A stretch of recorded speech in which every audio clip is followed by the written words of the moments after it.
ইন্না নাহনু নাযালনা যিকরা ওয়া ইন্না লাহু লাহাফিজুন। কোরআন নাজিল করেছে আমি, সংরক্ষণের দায়িত্ব আমার। সংরক্ষণের জন্য যারা এগিয়ে এলো আল্লাহ পাক তাদেরকে বরকত দিন, রহম করুন। তবে আমি ব্যক্তিগতভাবে মনে করি চট্টগ্রাম তাফসীরুল কোরআনের মাহফিলের ফাইল আল্লাহ পাক নিজে ডিল করেছেন।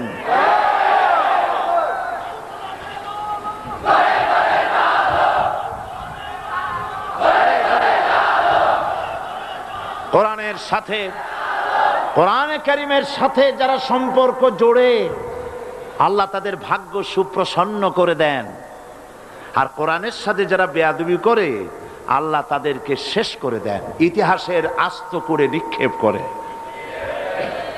আমাদের তথাকথিত সোনার ছেলেরা বলছে সাইদিরে বাদ দেন আর 30 দিন তাফসীর মাহফিল করেন।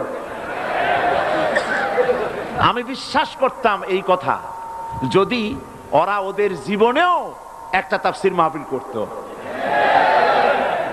চ্যালেঞ্জ রইল, তোমাদের দলে যদি কোনো কোরআনের তাফসীর কারক থাকে তাহলে একদিনের জন্য একটা মাহফিল ডাকো না তোমাদের নামে, দেখি কয়জন মুসলমান শুনতে আসে। কাজী তোমাদের মতলব জনগণ বোঝে না, বোঝেন না? যাক, সে কথা ছেলেবেলের কথায় কান দিতে নাই। বাচ্চা পোলাপান, ছোকরা পোলাপান